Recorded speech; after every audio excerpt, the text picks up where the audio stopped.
नमस्कार छात्रों, बीए द्वितीय वर्ष प्रथम प्रश्न पत्र की इस कक्षा में आप सभी का स्वागत है।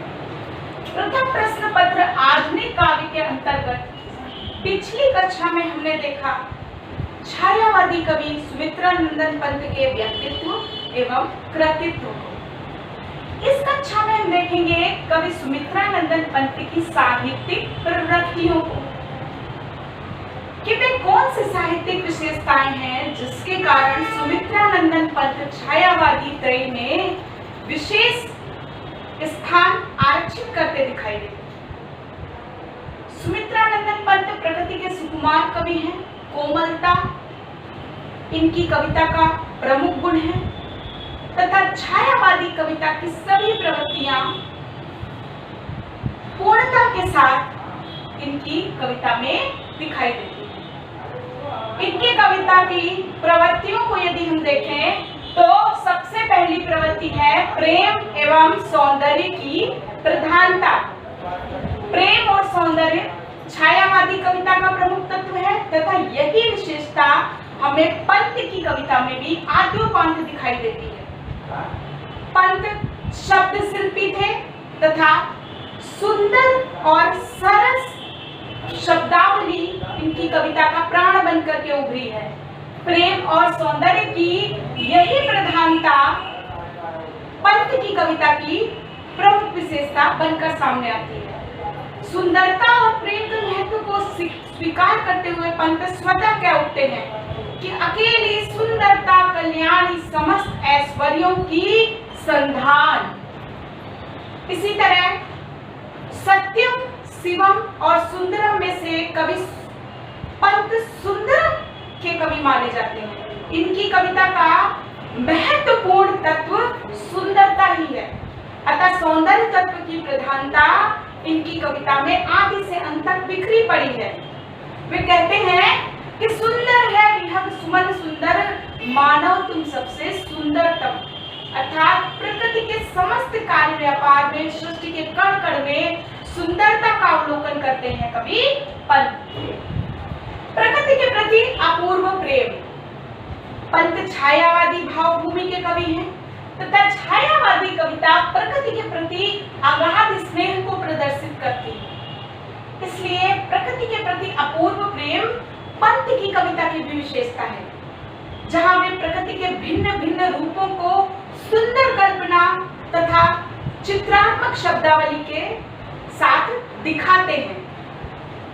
प्रकृति इनके जीवन में सदा से ही प्रेरणा स्रोत रही है, इसीलिए प्रकृति के सौंदर्य के सामने तो वो अपनी प्रेयसी के प्रेम को भी तुच्छ बताते हैं। वे कहते हैं कि छोड़ ध्रुवों की भी छाया, तोड़ प्रकृति से भी माया, बाले तेरे बाल जाल में कैसे उलझा दूं लोचन, भूलूं अभी से इस जग को। तो ये पंक्तियां स्वतः सिद्ध करती हैं कि प्रकृति के प्रति अपूर्व राग, अपूर्व प्रेम पंत की कविता की प्रमुख विशेषता है। मानवतावाद के प्रति आस्था।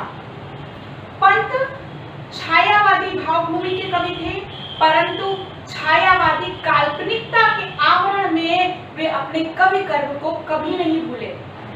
उनकी कविता जहां एक ओर छायावादी सौंदर्य का अवलोकन कराती है तो वहीं दूसरी ओर उनकी कविता प्रकृतिवाद का स्वर मुखरित करती है तथा मानवतावाद के प्रति भी आस्था मुखरित करती है।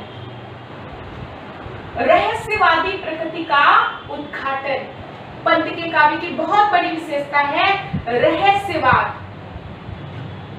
वे कहते हैं न जाने कौन अहे बुद्धिमान, जान मुझको अबोध अज्ञान, सुझाते हो तुम पथ अनजान, मेरे सुख दुख के सहचर मौन, कह नहीं सकता तुम हो कौन।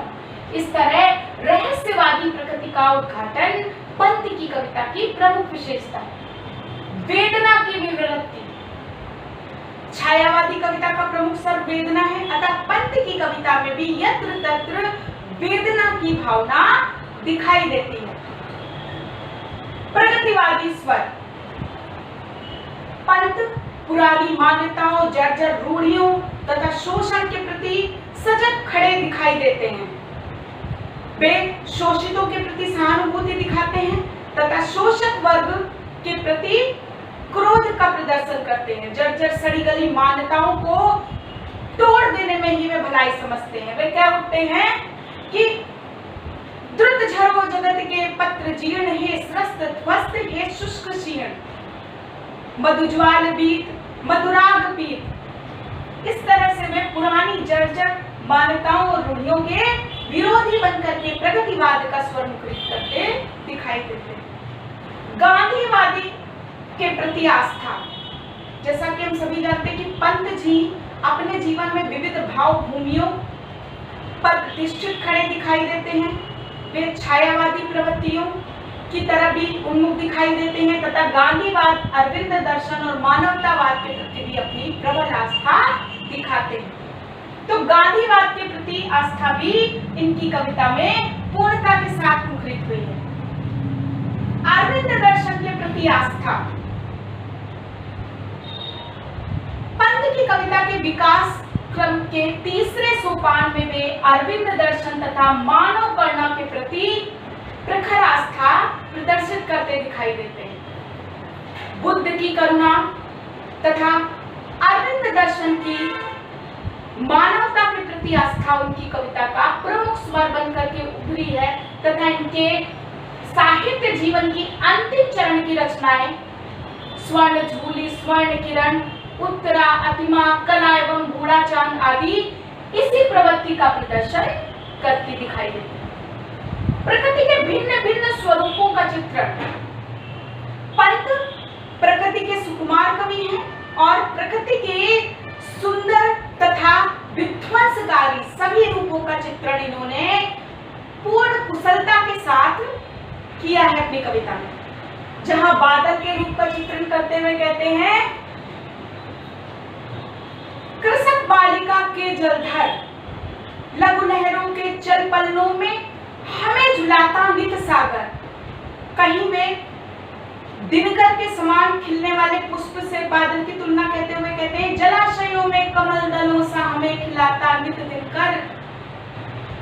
तुरंत वायु बाहर ले जाता ऊपर चुन सत्वर। तो इस तरह से प्रकृति के भिन्न भिन्न रूपों का चित्रण किया है। उसी तरह परिवर्तन कविता में प्रकृति के विध्वंसकारी रूप का चित्रण करते कहते हैं, अहे सहस्त्र बासुकी फल, अरे यह निष्ठुर परिवर्तन। तो इस तरह से प्रकृति के सभी रूपों का चित्रण इन्होंने सुंदरता के साथ किया।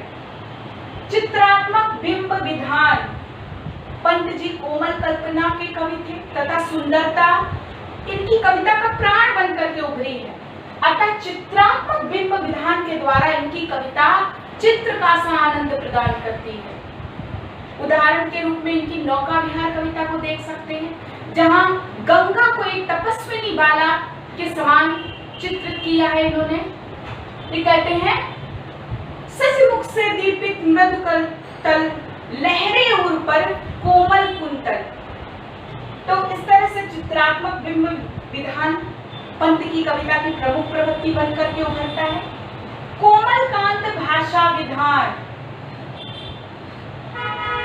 कवि पंत शैली और गीत से प्रभावित दिखाई देते हैं, जिसके कारण इनकी कविता में कोमल कांत भाषा विधान पूर्णता के साथ प्रतिष्ठित होता दिखाई देता है। इनकी भाषा सरस, सरल तथा ललित शब्दावली से युक्त है। इनकी भाषा की मिठास पाठक के हृदय तक पहुंच करके उसको अपने आकर्षण के मोह पास में बांध लेती है।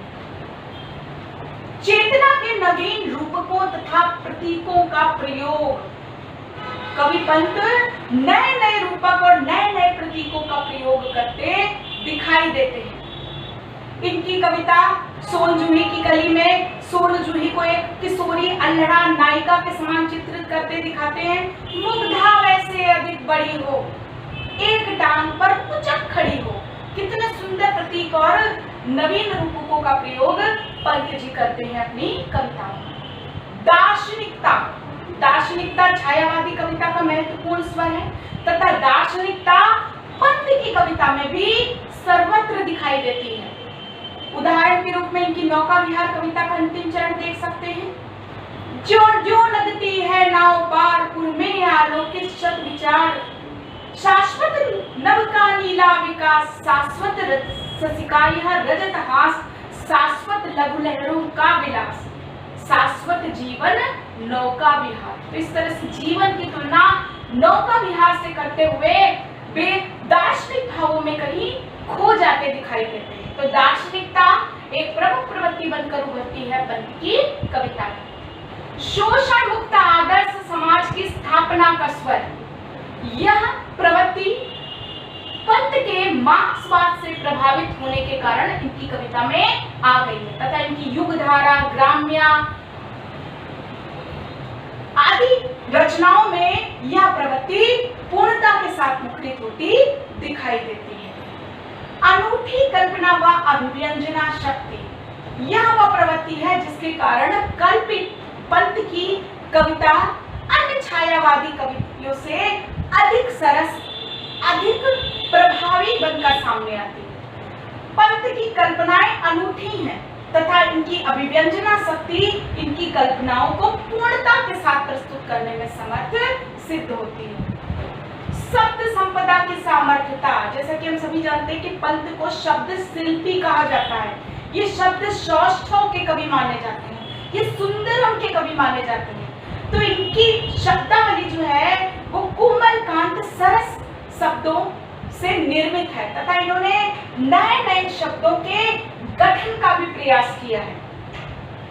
छायावादी प्रवृत्तियों का निरूपण, चूंकि पंत छायावादी त्रयी के महत्वपूर्ण हस्ताक्षर है, अतः इनकी कविता में संपूर्ण छायावादी प्रवृत्तियों का श्रेष्ठता के साथ निरूपण हुआ है। छायावादी कविता में पंत का स्थान अत्यंत महत्वपूर्ण है तथा पंत अपनी छायावादी प्रवृत्तियों का निरूपण करते समय छायावाद को एक नई अभिव्यंजना, एक नई भावभूमि पर प्रतिष्ठित करते दिखाई देते हैं। काव्य शैली पर टैगोर, कीट्स और पीवी शेली का प्रभाव, जैसा कि हम सभी जानते हैं कि पंत की अध्ययन, दर्शन और साहित्य में गहन रुचि थी, अतः ये बंगाली कवि रविन्द्रनाथ टैगोर तथा अंग्रेजी कवि कीट्स, पीवी शैली तथा वर्ड्सवर्थ से प्रभावित दिखाई देते। तभी कहीं शैली और टैगोर के फलस्वरूप इनकी कविता में सौंदर्य, सौंदर्यानुभूति और मिठास तथा सरस शब्दावली का प्रभाव दिखाई देता है। तो कभी ये वर्ड्सवर्थ से प्रभावित होकर के अपनी कविता में मानव मात्र की करुणा को, मानव मात्र की अभिव्यंजना को, मानव मात्र की श्रेष्ठता को स्वर देते दिखाई देते हैं। अतः ये कविता के दोनों प्रयोजनों, काव्य की सौंदर्यानुभूति तथा काव्य की लोक मंगल भावना, दोनों ही भावभूमियों को पूर्ण शक्ति के साथ अपनी कविता के माध्यम से पाठक वर्ग के सामने रखते दिखाई देते हैं। सुमित्रानंदन पंत, जैसा कि हम सभी जानते हैं कि छायावाद के ब्रह्मा, विष्णु और महेश में से विष्णु की संज्ञा से विभूषित किए जाते हैं। कारण कि जिस प्रकार विष्णु के ऊपर संपूर्ण सृष्टि का पालन पोषण का कार्य निहित है, उसी तरह से सुमित्रानंदन पंत ने भी भाषा के निर्माण का, भाषा के गठन का, शब्द सौष्ठव के निर्माण का प्रयास किया है तथा छायावाद को वह महत्व दिलाने का प्रयास किया है जिसके लिए संपूर्ण भारतीय साहित्य में छायावाद एक विशेष स्थान रखता है। तो छायावादी कवियों में पंत का एक महत्वपूर्ण स्थान है। सुंदर कल्पना के कवि के रूप में, प्रकृति के मनोहारी कवि के रूप में तथा मानवता के प्रबल पक्षधर के रूप में कवि पंत सदैव याद किए जाते रहेंगे और साहित्य में इनका महत्व अक्षुण्ण बना रहेगा। धन्यवाद।